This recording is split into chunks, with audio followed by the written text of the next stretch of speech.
आज कल हमने आपको त्रिभुज के विषय में बताया था कि त्रिभुज क्या होते हैं, त्रिभुज में कितने कोण होते हैं, कितने शीर्ष होते हैं और कितनी भुजाएं होती हैं।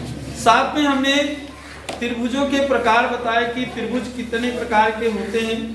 हमने त्रिभुज दो प्रकार के बताए हैं, एक भुजाओं के आधार पर, दूसरा कोणों के आधार पर।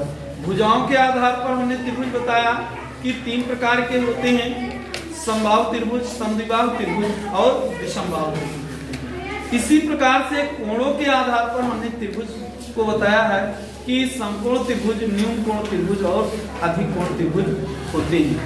इसी के साथ में आज हम आपको बता रहे हैं कि दो आकृतियां, अगर दो त्रिभुज खींचे जाएं या दो आकृतियां खींची जाएं तो वे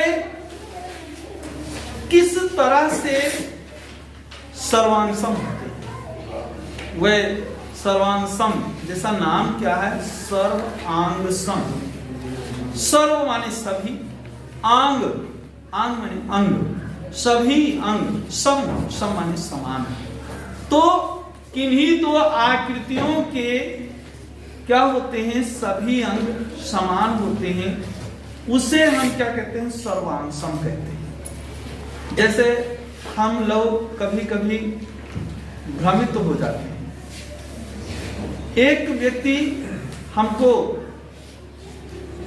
किसी तीर्थ यात्रा में गए या किसी बड़े शहर में गए, उसी शकल का आदमी हमको दिखाई दिया और एक आदमी जो था वो हमारे गांव में दिखाई दिया, तो हम भ्रमित हो जाते हैं। ऐसा तो नहीं कि वो हमारे गांव वाला व्यक्ति जो है इस शहर में आकर के रहने लगा। क्या होता है कि सभी आकृतियां, यानी उसका जो आकार है वो सब क्या है, उसी के समान है। तो ये क्या समस्या होती है या ये क्या होता है, सर्वांगसम होता है। इसी प्रकार से सर्वांगसमता की दृष्टि से अगर हम त्रिभुज की कल्पना करें कि दो त्रिभुज लिए जाएं, तो दो त्रिभुजों में यदि दो त्रिभुज सर्वांगसम है तो एक त्रिभुज के एक भुजा और उनके संगत दो कोण, दूसरे त्रिभुज की दूसरी भुजा और उनके संगत कोण क्या हो, बराबर हो, तो वो त्रिभुज क्या कहलाता है, सर्वांगसम त्रिभुज कहलाता है। इसी प्रकार से सर्वांगसमता की दृष्टि से हम देखते हैं कि यदि हम दो त्रिभुज की कल्पना करें तो इसके लिए क्या बनाया गया, एक नियम बनाया गया। उस नियम को कहा गया परमीय। परमीय क्या होती है, परमीय मीन्स होता है कि किसी कथन को क्या करें, हम सिद्ध करें। कोई भी कथन दिया जाए तो उनको आकृतियों के माध्यम से सिद्ध करना ही क्या कहलाता है, परमीय कहलाता है, थ्योरम कहलाता है, उसी का सिद्धांत कहलाता है। तो जैसे मान लो आज हम आपको उसी त्रिभुज के अंतर्गत सर्वांगसमता के नियम पर आधारित परमीय हम आपको बता रहे हैं। पहली परमीय क्या है, पहली परमीय है यदि दो त्रिभुज सर्वांगसम होते हैं तो एक त्रिभुज की दो कोण एवं संगत भुजा दूसरे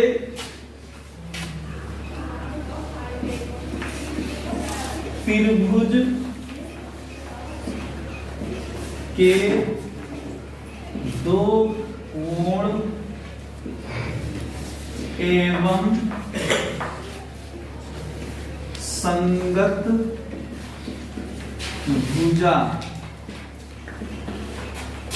बराबर होती है। ये तो परिमेय है, दिया है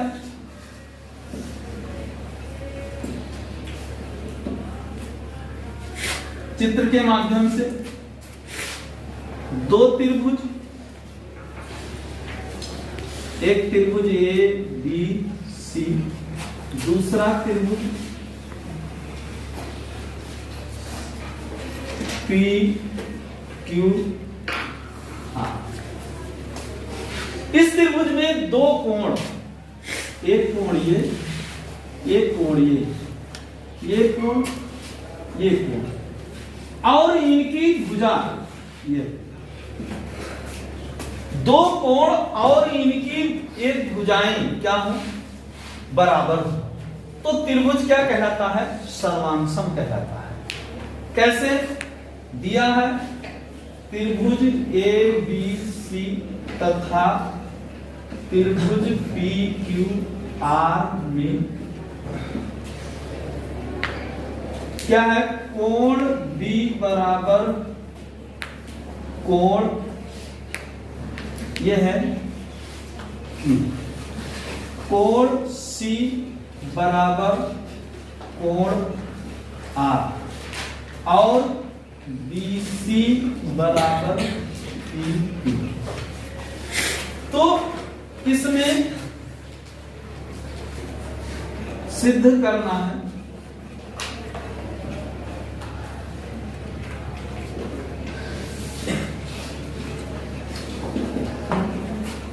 त्रिभुज ए बी सी सर्वांसम त्रिभुज पी क्यू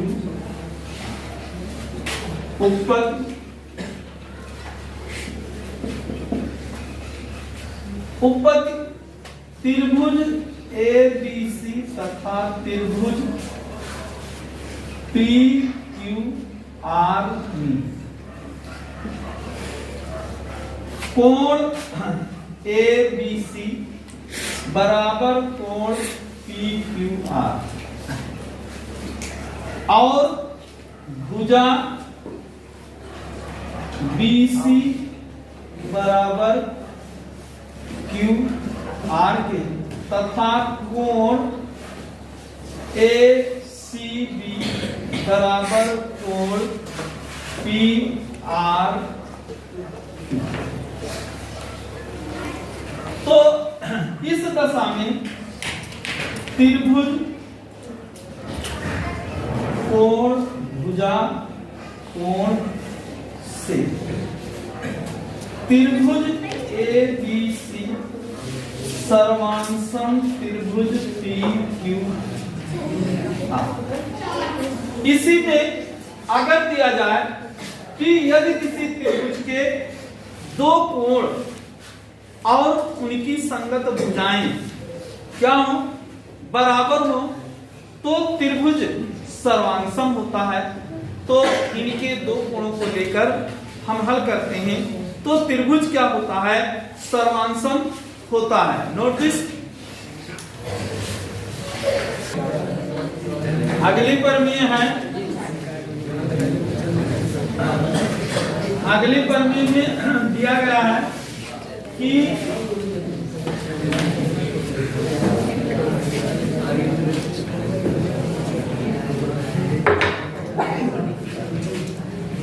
अगली प्रमेय में दो त्रिभुज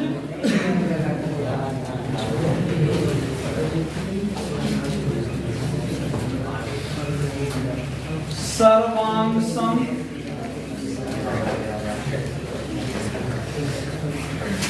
होते हैं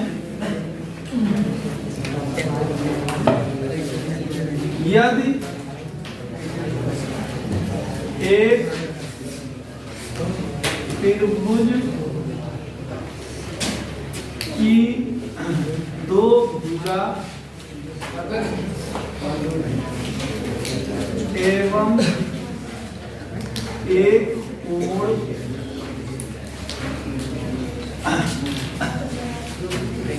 दूसरे त्रिभुज की दो भुजा तथा एक कोण बराबर हो।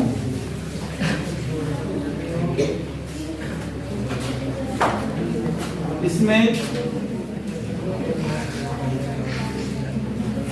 इस प्रकार से फिगर बनेगा।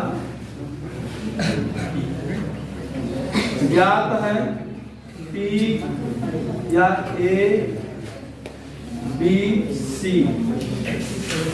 एवं P Q R दो त्रिभुज हैं जिनमें AB भुजा PQ भुजा के बराबर है, AC भुजा PR भुजा के बराबर है और कोण P कोण P के बराबर है। तो त्रिभुज क्या होते हैं? सर्वांगसम होते हैं। तो दिया है त्रिभुज ABC में ABC तथा त्रिभुज PQR सिद्ध करना है त्रिभुज ABC सर्वांगसम त्रिभुज PQR। उपपद त्रिभुज ABC तथा त्रिभुज PQR में ज्ञात है AB बराबर PQ ज्ञात,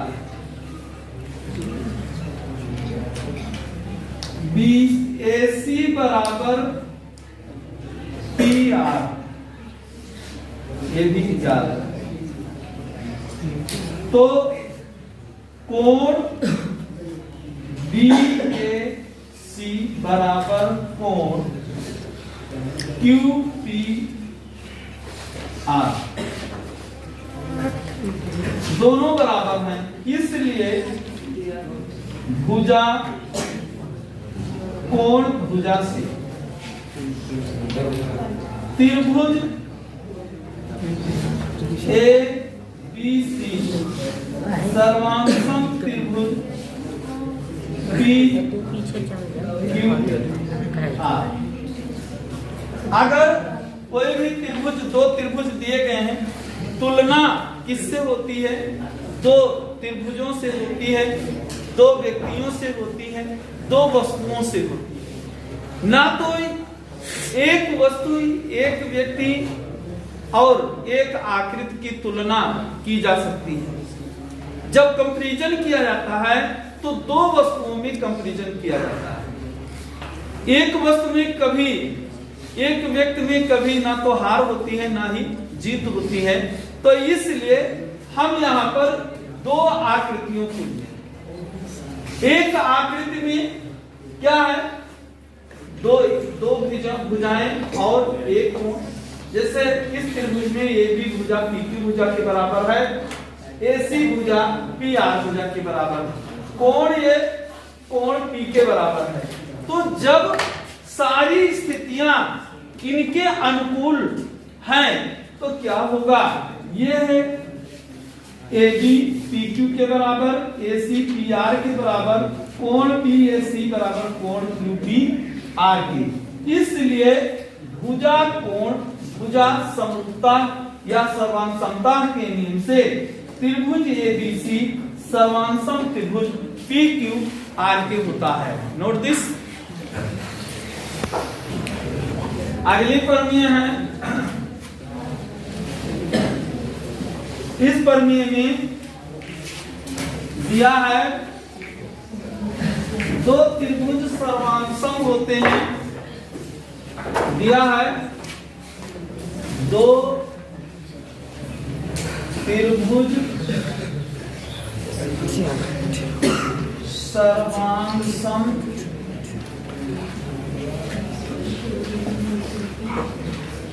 होते हैं यदि इन त्रिभुजों के दो कोण एवं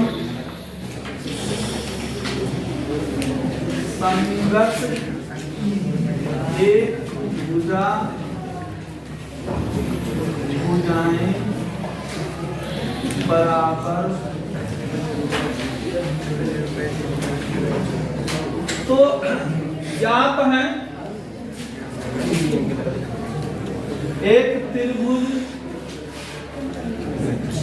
पी क्यू आर तथा